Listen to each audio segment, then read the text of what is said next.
قالوا ادع لنا ربک، وہ بولے آپ اپنے رب سے ہمارے لیے دعا کریں، یبین لنا ما ہی، وہ ہمارے لیے صاف بیان کرے وہ گائے کیسی ہے، ان البقرہ تشابہ علینا، بے شک گایوں میں ہم کو شبہ پڑ گیا، وَإِنَّا إِن شَاءَ اللَّهُ لَمُهْتَدُونَ، اور بے شک اگر اللہ نے چاہا تو ضرور ہم راہ پا جائیں گے، یعنی ہمیں وہ گائے مل جائے گی۔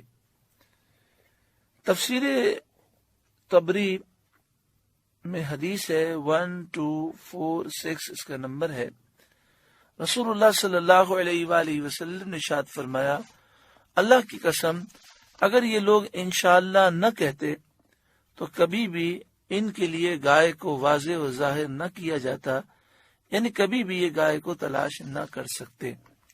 تو انہوں نے چونکہ کہا وَإِنَّا إِن شَاءَ اللَّهُ لَمُهْتَدُونَ، تو پھر یہ کہنے کی برکت سے انہیں گائے مل گئی۔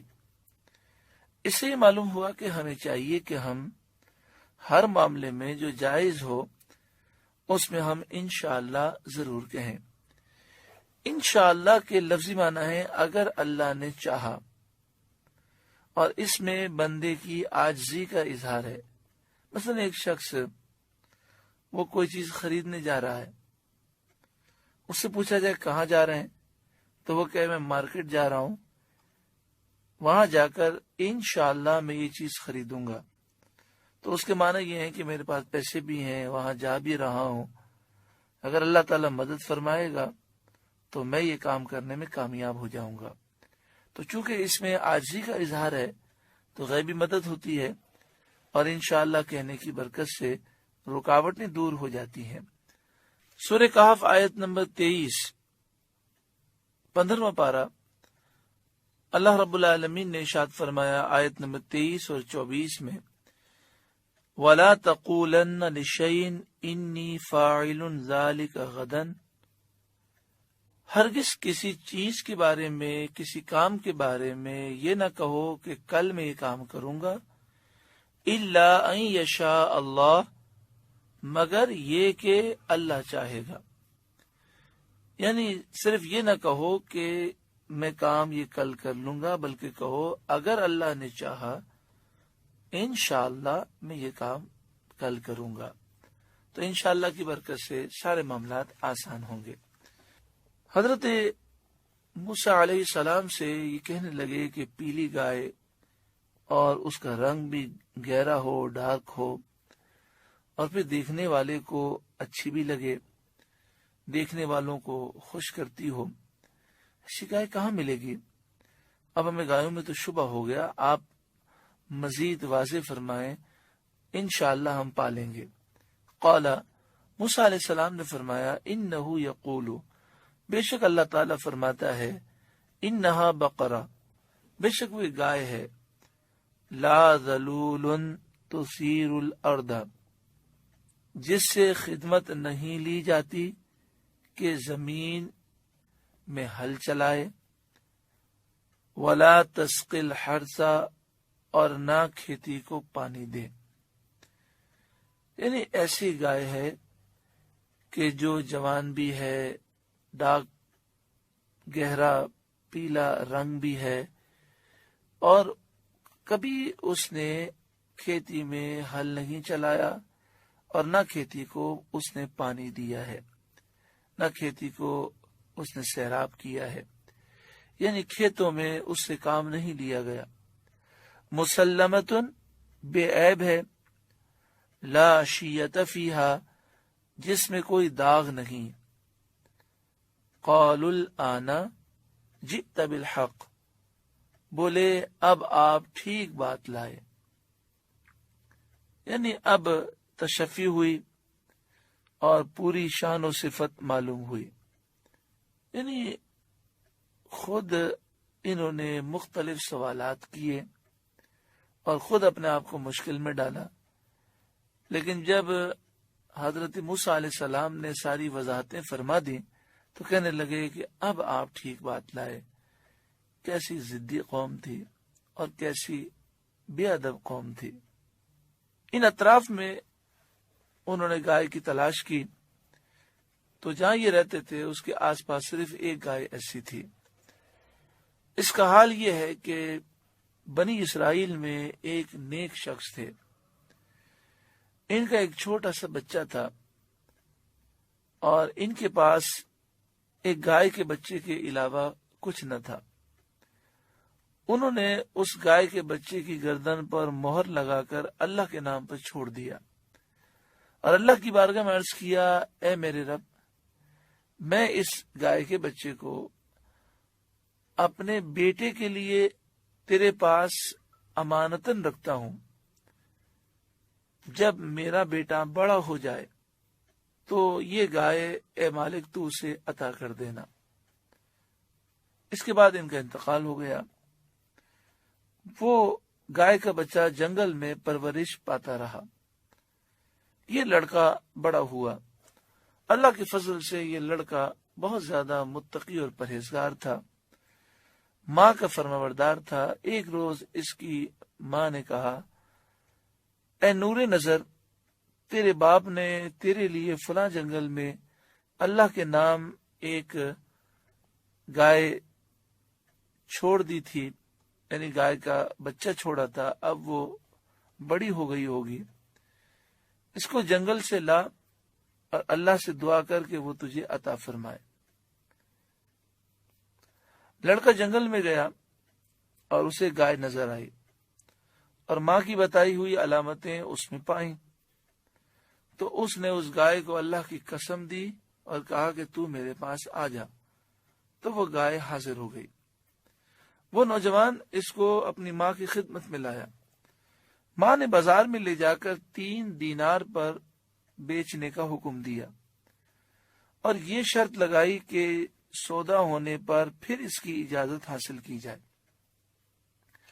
اس زمانے میں گائے کی قیمت وہ 3 دینار ہی ہوتی تھی۔ وہ جوان جب اس گائے کو بازار میں لایا تو ایک فرشتہ خریدار کی صورت میں آیا اور اسے گائے کی قیمت 6 دینار لگا دی، مگر اس شرط سے کہ یہ نوجوان اپنی ماں کی اجازت کا پابند نہ ہو۔ یعنی اس نے کہا کہ اب آپ بس مجھے بیچ دیں اور اپنی ماں سے پوچھنے کی ضرورت نہیں، میں آپ کو 3 کے بجائے 6 دے رہا ہوں۔ اس نوجوان نے کہا یہ نہیں ہو سکتا، میں اپنی ماں کی اجازت کے بغیر نہیں بیچ سکتا، میری ماں نے کہا جب سودا ہو جائے تو پھر مجھ سے اجازت لینا۔ اب اس نے گھر جا کر اپنی ماں کو سارا قصہ سنایا تو ماں نے کہا ٹھیک ہے، اب اس کی قیمت 6 دینار کر دو اور اگر سودا ہونے لگے تو پھر آ کر مجھ سے پوچھ لینا۔ وہ نوجوان پھر بازار گیا، فرشتہ انسانی شکل میں خریدار بن کر آیا اور اس نے کہا کہ 6 دینار کے بجائے میں تمہیں 12 دینار دیتا ہوں، مگر یہ اپنی والدہ کی اجازت پر موقوف نہ رکھو، ابھی مجھے بیچ دو۔ نوجوان نے کہا یہ نہیں ہو سکتا، میں اپنی ماں کی نافرمانی نہیں کر سکتا، میری ماں نے کہا جب سودا ہو جائے تو مجھ سے آ کر پوچھ جانا۔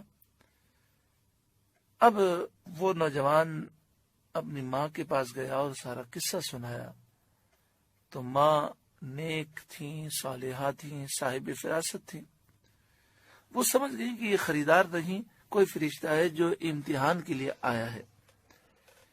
بیٹے سے کہا کہ اب کی مرتبہ اس خریدار سے یہ کہنا کہ آپ ہمیں اس گائے کے فروخت کرنے کا حکم دیتے ہیں یا نہیں، ہم ابھی بیچ دیں یا بعد میں بیچیں۔ لڑکے نے یہی کہا تو فرشتے نے جواب دیا کہ ابھی اس کو روکے رہو، جب بنی اسرائیل خریدنے کے لیے آئیں تو اس کی قیمت یہ مقرر کرنا کہ اس کی کھال میں سونا بھر دیا جائے۔ وہ نوجوان گائے کو گھر لایا۔ جب بنی اسرائیل ڈھونڈتے ڈھونڈتے اس کے مکان پر پہنچے تو یہی قیمت طے ہوئی اور اللہ تعالی نے اس نوجوان کو نیکی کا صلہ اور اپنی ماں کی فرمانبرداری کا صلہ دنیا میں بھی عطا کیا اور آخرت میں بھی اللہ ثواب عطا فرمائے گا۔ اس واقعے سے کئی مسائل معلوم ہوئے۔ ایک تو یہ کہ جو شخص اپنے بال بچوں کو اللہ کے سپرد کر دے، اللہ تعالیٰ اس کی عمدہ پرورش فرماتا ہے۔ تو ہمیں چاہیے کہ ہم یہ جملہ کہہ دیا کریں کہ ہم نے اپنے آپ کو، اپنے گھر بار کو، اپنے بچوں کو اللہ کے سپرد کیا۔ سرکار دو عالم صلی اللہ علیہ وآلہ وسلم جب کسی کو رخصت کرتے سفر پر تو آپ اسے یہ دعا دیتے، استودع اللہ دینک و امانتک و خواتیم عملک، میں تمہارے دین کو، تمہاری امانت کو اور تمہارے کام کے انجام کو اللہ کے سپرد کرتا ہوں۔ دوسری بات، جو اپنا مال اللہ کے بھروسے پر اس کی امانت میں دے، اللہ اس میں برکت دیتا ہے۔ تیسری بات یہ کہ والدین کی فرما برداری اللہ کو محبوب ہے۔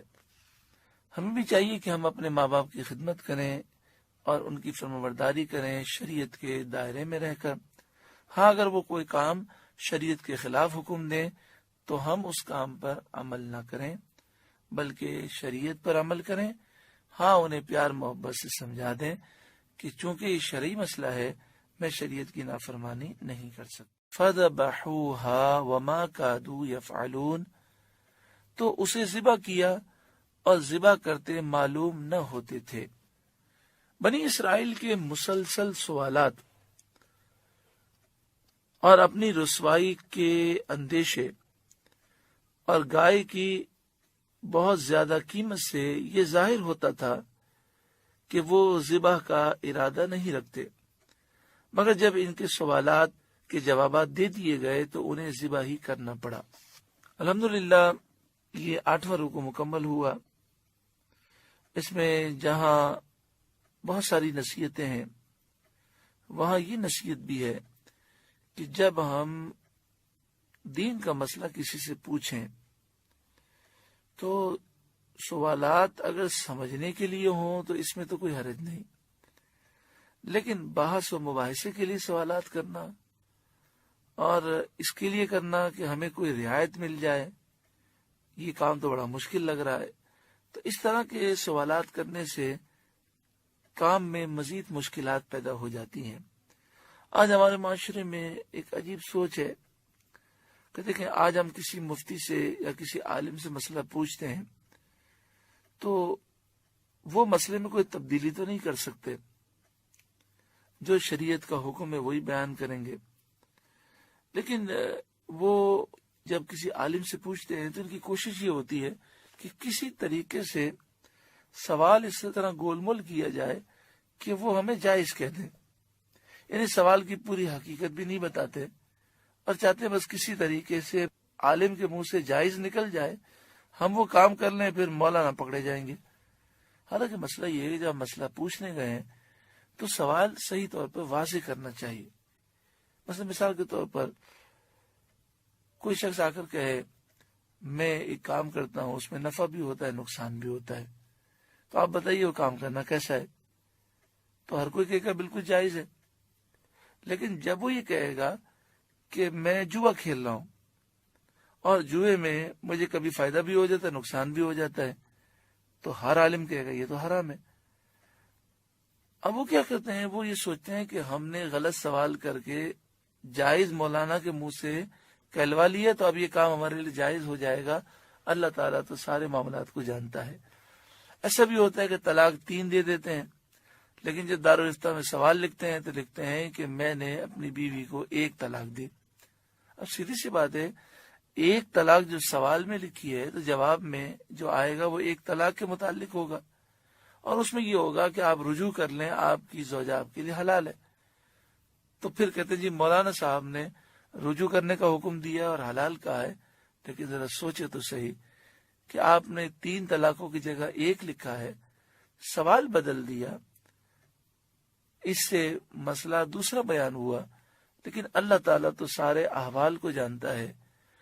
اس طرح آپ اللہ کے غضب سے بچ نہیں سکتے۔